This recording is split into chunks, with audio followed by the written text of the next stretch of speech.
Ladies and gentlemen, welcome back to Cryptids Unlimited Plus. Once again, this is your host, Sal. Nothing new, but we got a couple new experiences, encounters, whatever you'd like to call them. Tonight, I'm going to go with a couple fishing stories. My family they're all fishermen, so personally, I thought this was fitting to do. Once again, thank you for watching, subscribing, whatever you may do. But thank you for acknowledging my hard work. This isn't easy. So let's begin. The Scream. My cousin and I were fishing late at night. We decided to go around 9 p.m. since that's when it's best time to get a bite.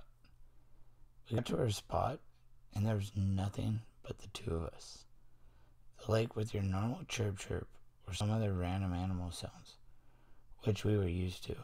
About 30 minutes into our peaceful night of fishing, suddenly things went quiet. As you know, in a lot of these stories and encounters, when things go quiet, you know something's going to happen. I personally could say, things go quiet, run, respect it, run. But if you stick around, it's your fishing spot, so it's up to you. About 30 minutes into our peaceful night of fishing, suddenly things went quiet. If you have ever gone to our spot, you know that just does not happen. We didn't say anything and we kept on with our night. But suddenly, there was a loud screaming noise coming from behind us.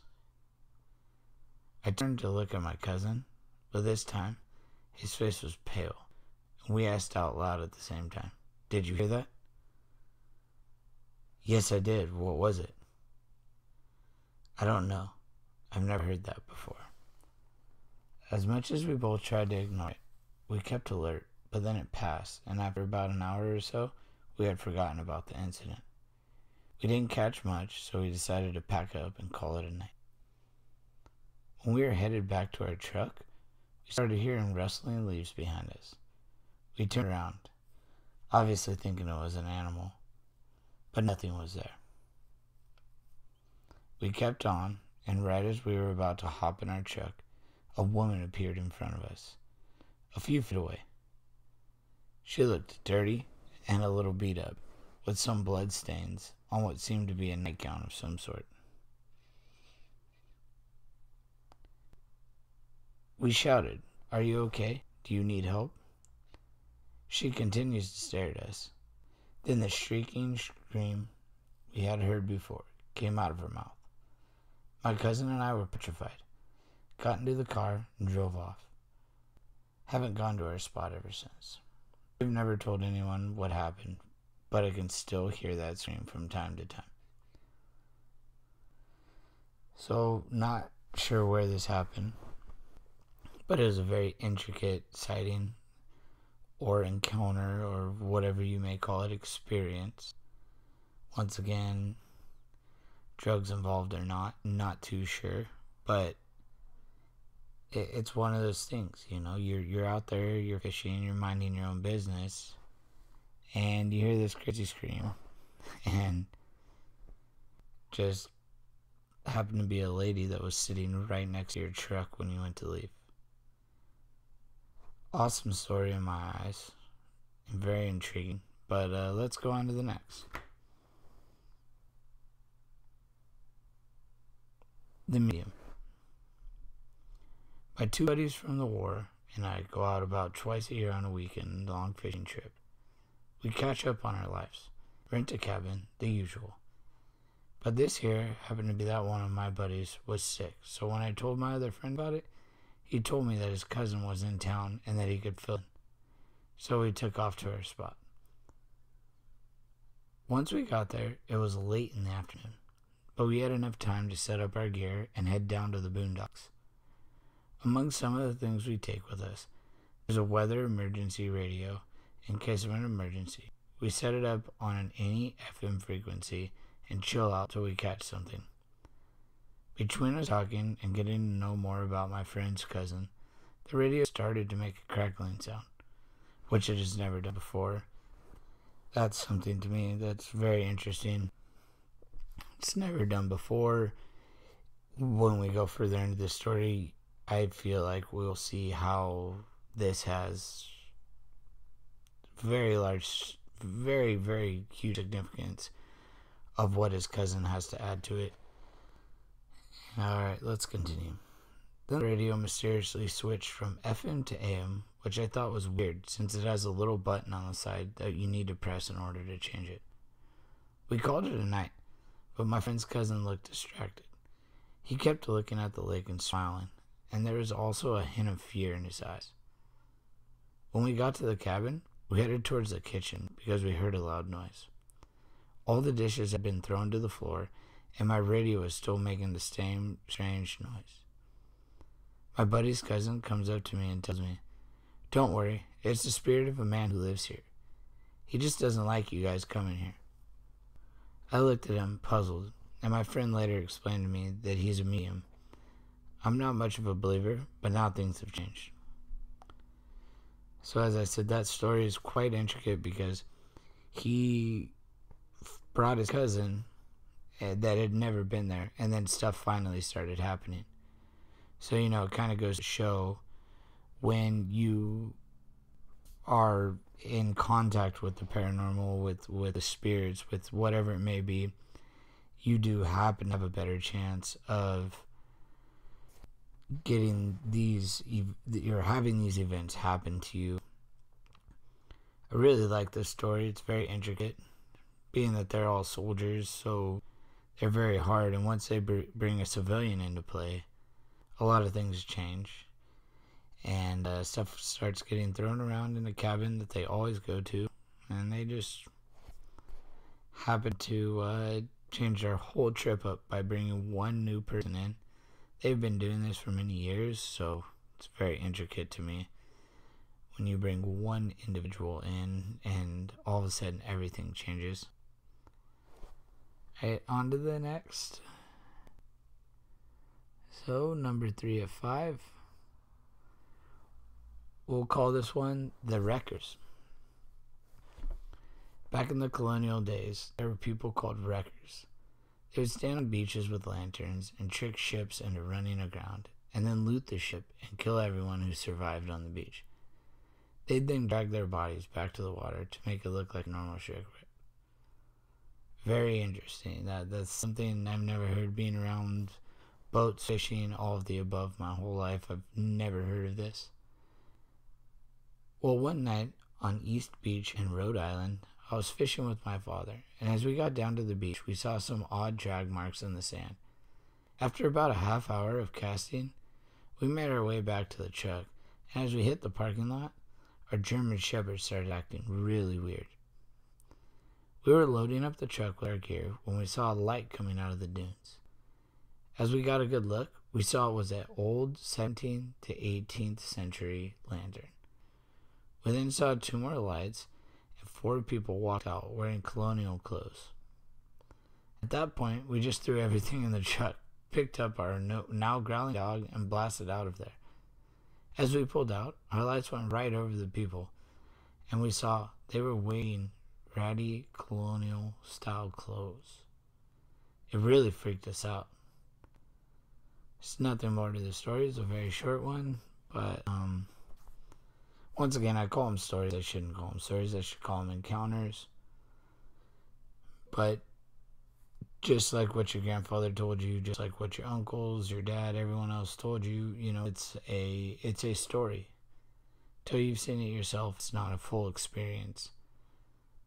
But then again, too, I should respect it and call it an encounter, because these people have lived through all of this, and they do have to deal with it every day of their lives from there on out. They don't have a choice. They saw people chasing them in 17th, 18th century clothing with lanterns.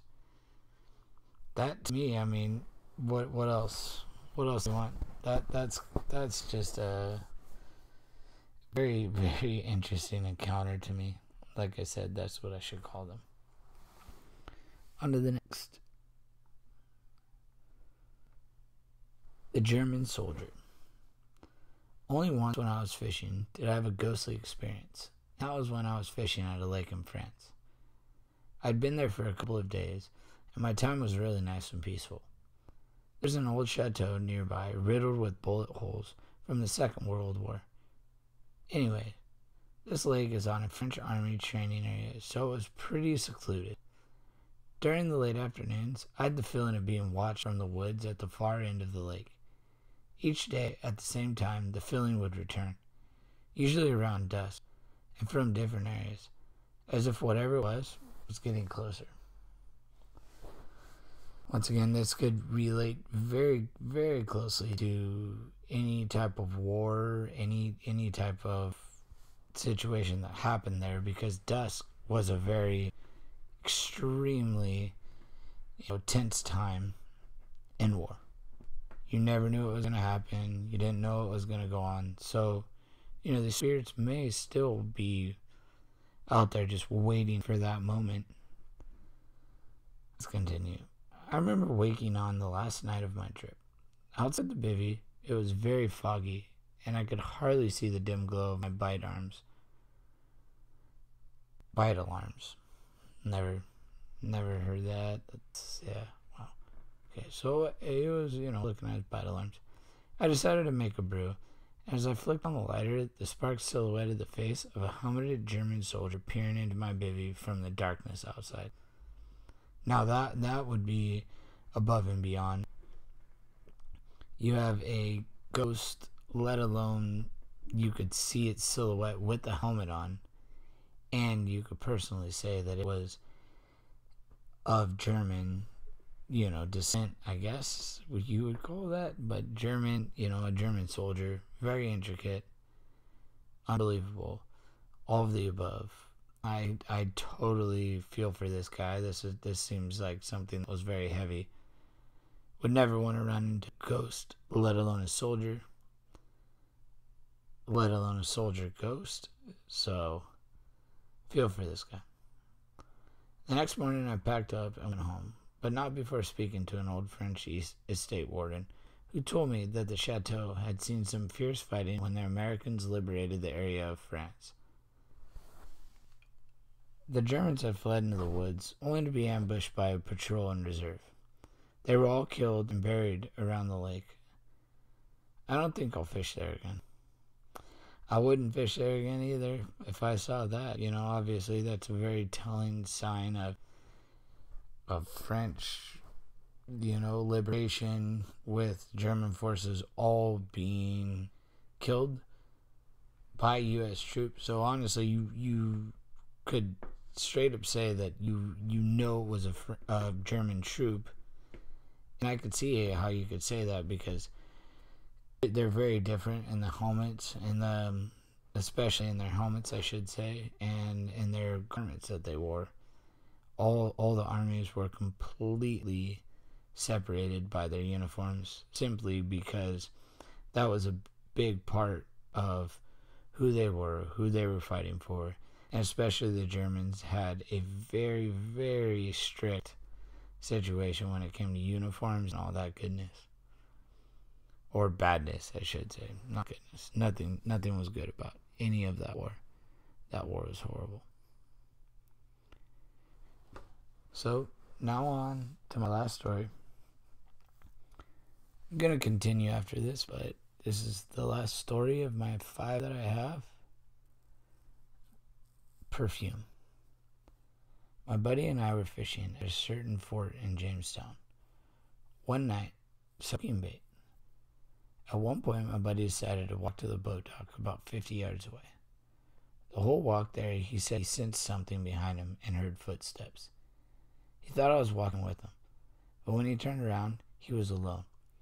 He said it creeped him out pretty bad, and he never went back to that spot with me. Now flash forward to next summer. I decided to fish this spot by myself. I had completely forgotten about my friend's experience. I got to the dock and I loaded everything and started to soak some bait. It was a clear, moonless night with no wind or breeze. About a half hour later, and watching my rod, I started to smell perfume around me. I thought it was pretty weird since I was the only one there. The smell kept getting stronger and stronger. So I walked about 10 feet to my right, and the smell disappeared. I walked back to my original spot, and the perfume smell was still there, stronger than ever. It was strong to the point that my nose started to burn. At that moment, I said, "Where the hell is the smell coming from?" Soon after, I said that the smell disappeared. That's when I packed up and left. I've never been back to this spot. Once again, thank you guys for listening, for watching, for doing all the above. I'm going to go into a few more stories just to continue this. It was very, very fun for me. And although not very many people are watching, paying attention, but to me it doesn't matter. I like doing this. This is something that I really dig. And I can't wait for the day when I actually get some good stories from, people that had their own encounters. And excuse my hand movement. But yeah, I can't wait. Oops, sorry about that. But yeah, I can't wait. I think this is going to be something that'll be pretty cool. I want you guys to let me know. I want you guys to comment and tell me what happened to your family, to yourself, to anything. I have no problem about being serious about it. It doesn't have to be a live cast. It doesn't have to be any of that. It's just the way that I prefer to go about it. But yeah, let me know about your fishing stories, your creepy fishing stories. I know a lot of people fish, and a lot of people got it all, so why not? Just let me know. Alright, on to the next adventure. I'm now on Reddit, so these stories tend to get a little bit crazy. Bear with me. Haven't read over any of them, but let's begin. I was fishing night crawlers for bass in a retention pond one day. I'd been doing okay, but of course the occasional brim would get caught. I'd hooked one badly and it wasn't doing well, but I was keeping any fish, so I tossed it back and it was just hanging out right in front of me. I was standing directly on the drain pipe that flows into the pond. I would say it sat there for half an hour, maybe more. I'd stopped paying attention to it when all of a sudden I hear a giant splash at my feet, and it caught me off guard so bad I almost fell. I was glad, because when I finally calmed down a little, I realized it was an alligator that had been there the whole time and finally couldn't resist a free fish dinner. So not so much of a creepy story or anything, but yeah, the guy set down a fish. He had a fish in his hand and he set it down, and there's an alligator right next to him. That to me is just wow. And also slight stupidity, but when it comes to fishing, you're getting excited, you're getting pumped up. What is stupidity? I think it's more of something that has to do with just excitement, and the fact that the guy just wanted another fish and he wasn't looking, he wasn't paying attention. But that could get you. Alright, well, give me 1 second, I'll be right back. I have to go to the kitchen real quick.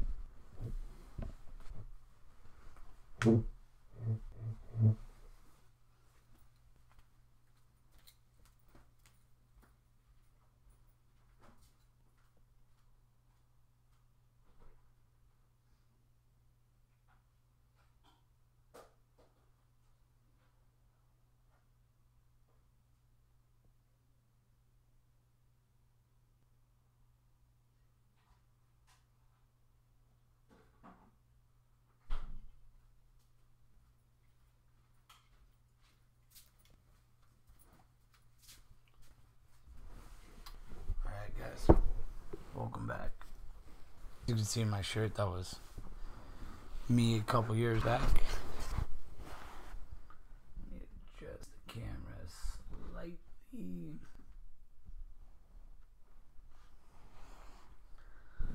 continue on to the next one. Once again, still on fishing stories, so going with that theme. I don't think these are as creepy as the last ones, but still good. And like I said, I like doing this, so I'm going to keep on going. 3 years ago, we decided to vomit down to the Keys on a whim with 12 yaks in the back of the truck. 2 yaks, in the back of the truck. We had solid intel on some bonefish and were anxious to go offshore out of Hillsborough Inlet. Well, that ended up being the worst idea ever due to traffic. We scraped that plan and headed straight for the Bonefish Flat. We rolled up on the flatfish at first light. With the falling tide that was dumping off, the flat, but still high,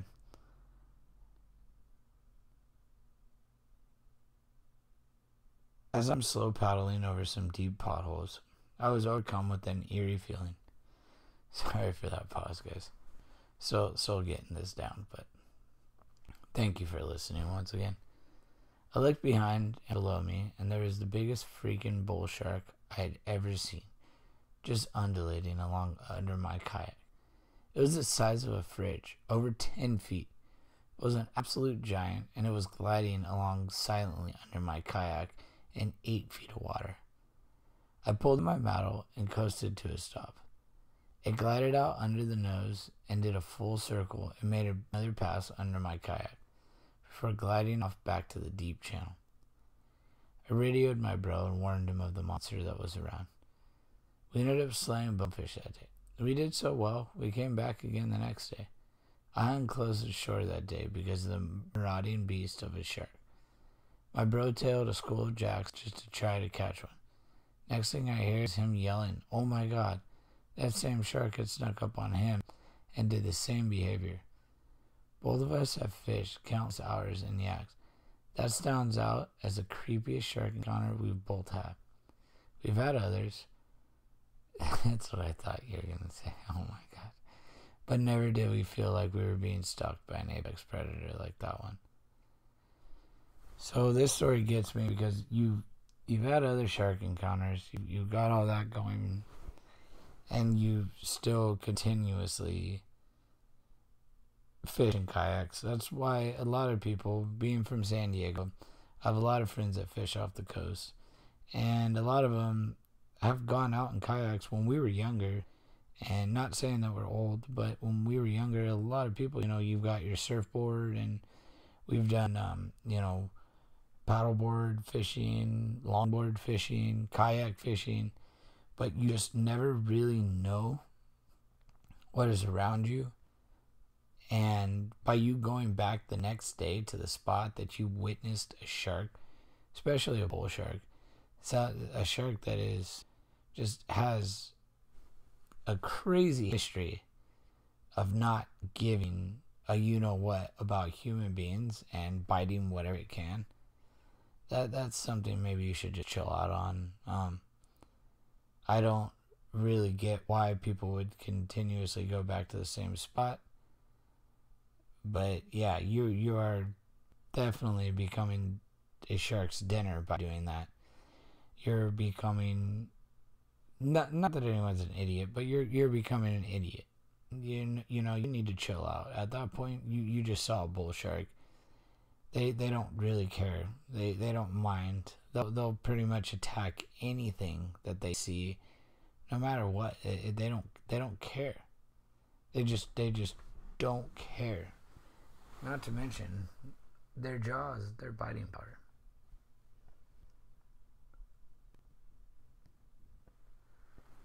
Alright, so on to the next one. Like I said, I started out with 5, but fell in love with this one. Being I'm part of a fishing family. Here's my Charlie the Tuna tattoo from my grandfather. I'm a very, very into it. I get quite seasick, so I have to do most of my fishing offshore and in lakes. But I do some coastal fishing. Alright, well, enough of my nonsense. Let's continue. So a while back, I'm fishing for cats in a river down by my house, catfish. The river is located in the woods next to a park which is known for having a ton of homeless people camping in it. This is my first time fishing in this spot. Oh God, I can only imagine where this one's going. Having a ton of homeless people camping in it. This is my first time fishing in the spot, so I walk along the edge of the river looking for a good spot. As I'm walking, I find this huge homeless camp. It was a big hut thing made of sticks that was filled with empty liquor bottles, a little spider fishing pole, and a hatchet. Spider-Man fishing pole, sorry, and a hatchet. I check it out for a little bit and keep walking until I find the spot.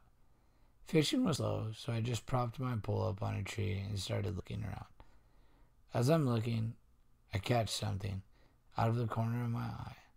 Upon further inspection, I see that it's a man in a huge black coat with a straggly gray beard, and he's holding something in his hand. I immediately realize that it's a homeless guy from the camp, and that he's holding a hatchet.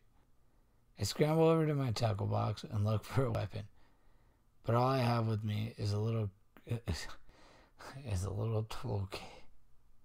Oh God, dude, why didn't you turn around when you saw the homeless camp? You really went for this one.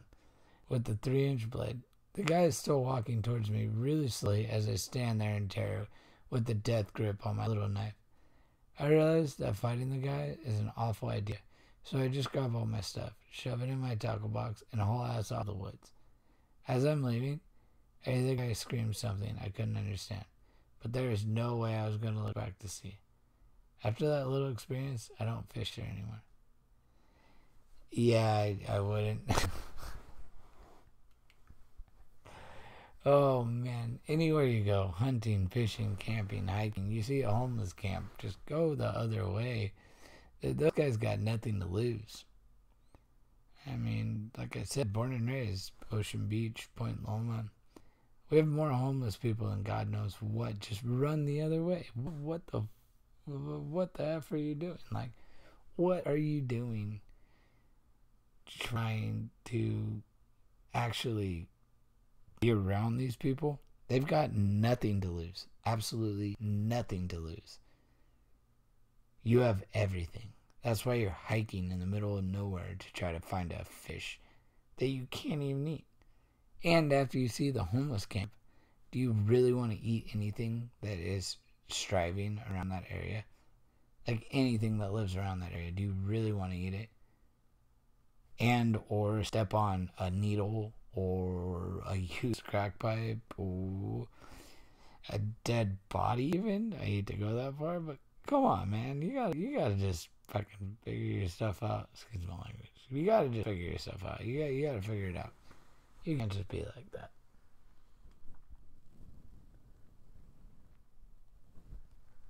Alright, so this one is a story about, his friend. So, it's not exactly, or her friend, or whatever it was. But, this story is already starting. After the last one, I just questioned humanity quite a bit. Why? Oh, man. You walk past a homeless camp. That's what you call it. What are you doing? Just go back home, please. Don't hurt yourself in the process. My friend told me about how he was fishing on a lake where he saw some bones. It looked like a rib cage of some kind of animal. Oh man, now this one's going into a rib cage. This is just above and beyond. Like a rib cage, you see some sort of rib cage. That's it could be a human being. You need to just turn around, hit up the authorities, and just call it a day. Just call it a day, straight up. But obviously, this guy continued because there's still more to the story. So he thought it was a deer or something, but then he noticed a towel over the head, so he lifted up the towel. And like I just said, and it turned out to be a person. Why oh my God. how many words could come out of my mouth? Why would you lift up the towel? Why don't you just turn around? You don't need to see that. You could report it to someone that gets paid to see it. You are not getting paid to see it. Chill out. Just go home, relax. Just why? Why would you even lift up this towel? Like, you saw a rib cage that looked like a large mammal of some sort. What are we? We are large mammals. Just get out of Dodge. Protect yourself. You don't know if you're in the middle of some sort of, cluster F of humans that don't give a shit. That don't care. Like, just go. So he lifted up the towel. It turned out to be a person. There was still flesh on the head because the towel somewhat preserved it, but the rest of the body was mostly bone. Oh no. This is where I get confused. He took some photos of it and reported it. He got questioned by the FBI. Of course you did. Don't take pictures, call them. For about 2 hours, and they knew everything about him. Turns out it was a little girl, but he never found out anything else on the case. This is where you don't want to go into things. Now you just found a little girl that got murdered. Like, she has a towel over her face. It wasn't like you just were Captain Save you-know-what and just found a body. Like, come on, dude. Like, just, or do that. I don't know if it was a girl or a guy still, but, oh, man, people. Fast forward 2 years later. This same friend is fishing along a bank late at night when he hears two Spanish-speaking men approach and saying something along the lines of, "I'm going to show you how to do it so you know next time. Nobody will ever catch up." So he went back to the same spot where you found a dead little girl. Wow. I'm curious at some point if this guy is actually trying to cover up his own tracks. Like, oh my God. You found a dead girl. A dead little girl at that. Just leave it be. Don't go back there.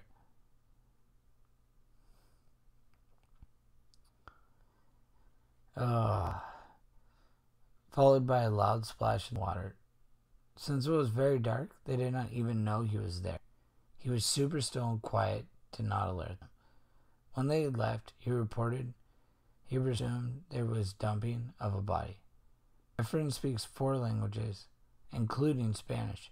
Yeah, alright, I'm getting more into this. Wow, this guy's got something going for him, and it's not very good.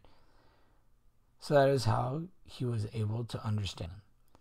He had to go back to the same FBI building, and they basically said to him, "So 2 years ago you found a dead body, and now you're back?" Like I said, are you trying to cover something up? Are you, what are you doing? Leave it be. Just go. Just, oh my God, just fucking go. Ah, man, people. That was creepier than the first 5 I did. Alright. So,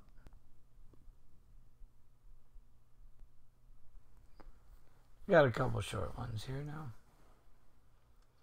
Nothing like some of these, but creepy nonetheless. Fishing in a pond at night when I was about 15.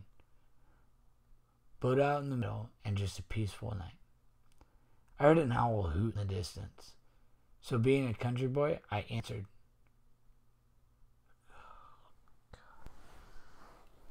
Why do people do this stuff?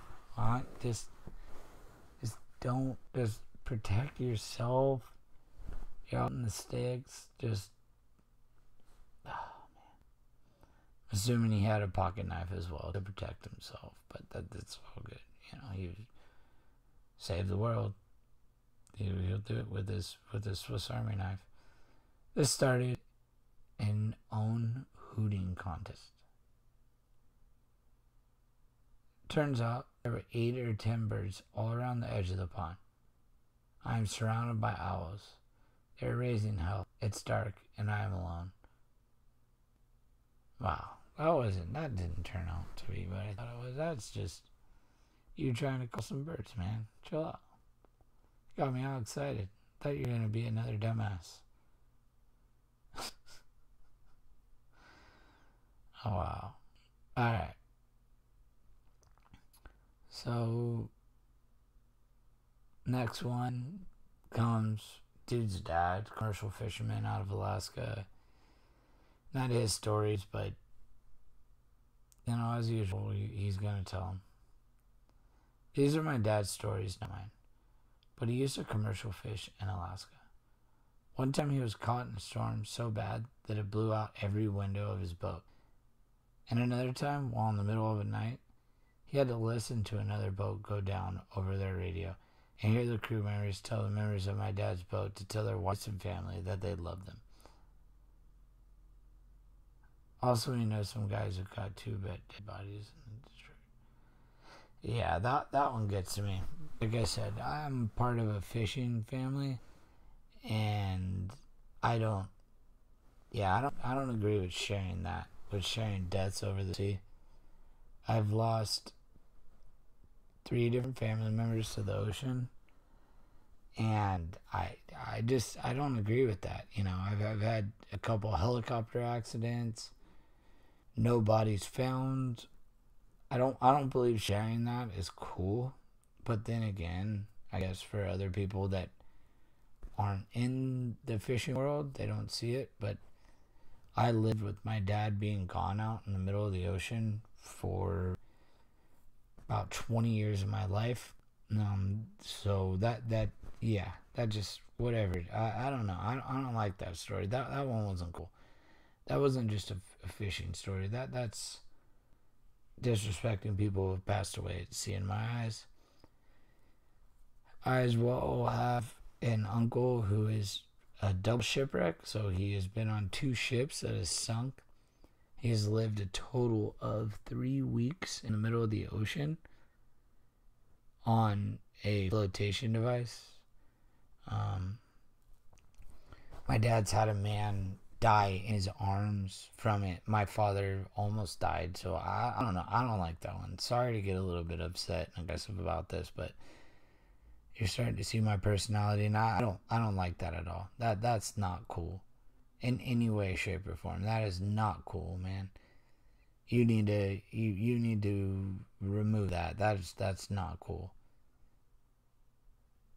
Calling another boat to tell their wives they love. Come on, man. Get out of here with your bull. That's a bunch of bullshit, dude. Get out of here.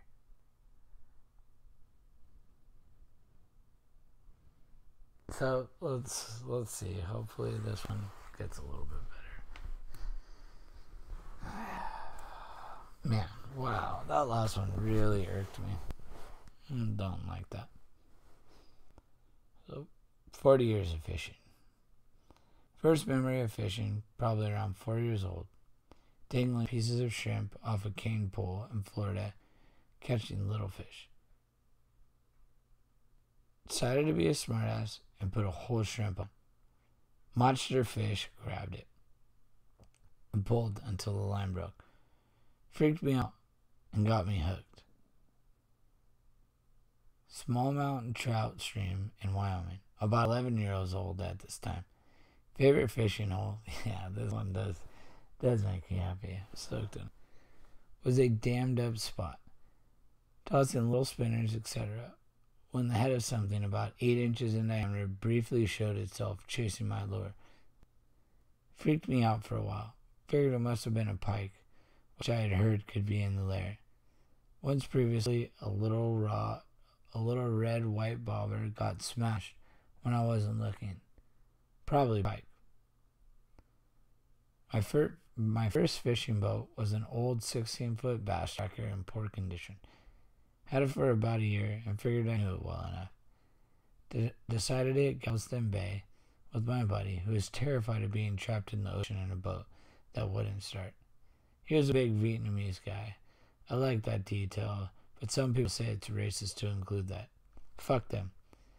And same to me. You are what you are. You're not.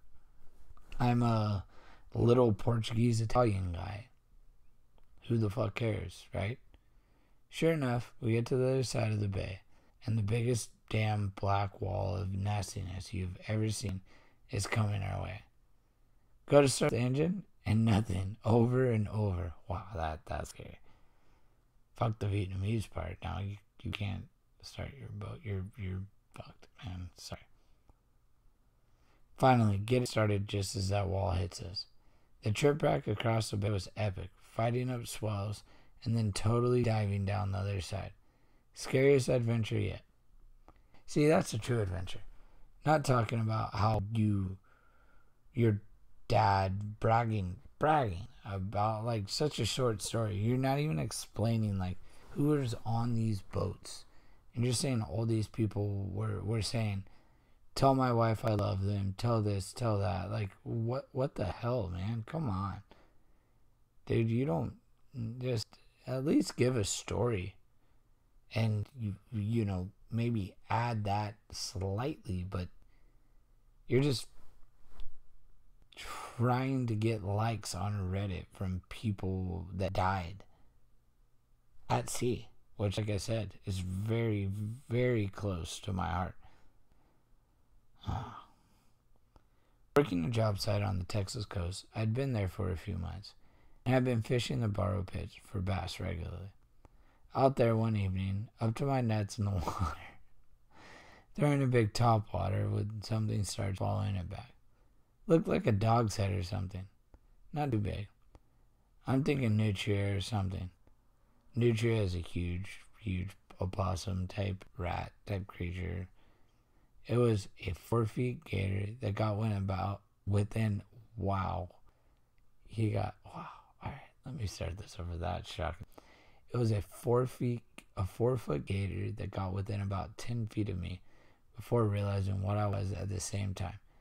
I realized what it was. And it basically jumped up out of the water on its tail to turn around.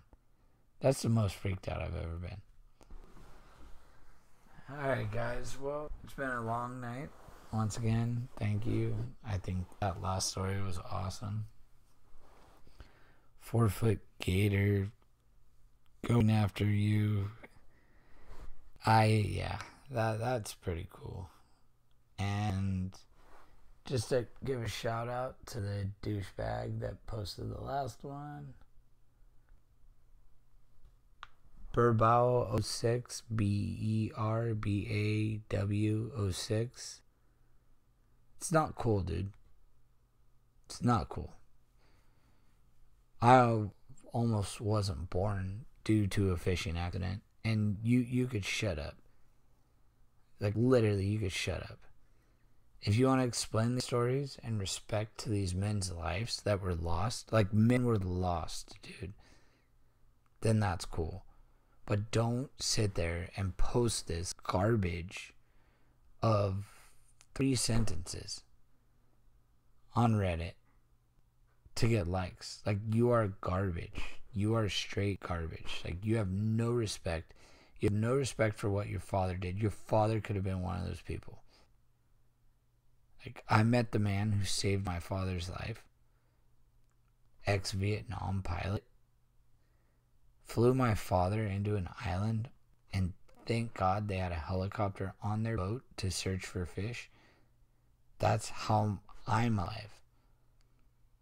Like, you're sitting there just being a kook. That's not cool, dude. It's not cool. BERBAW06. Not cool, man.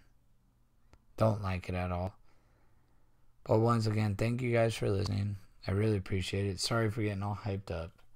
But tonight I wanted to do a story about fishing, about You know, just the whole culture. It's cool, you know, whether it be in a lake, being in an ocean, being in Alaska. Doesn't matter. You need to respect everyone that goes through all these things. It's hard. It's a very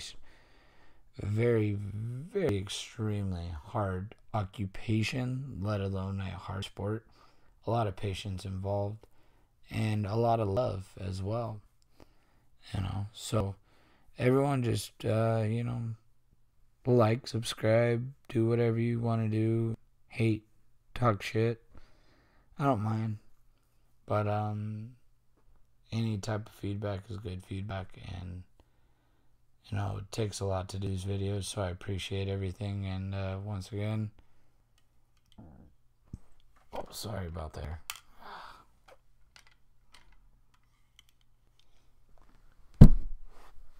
Sir Squatchcorn signing out. Cheers.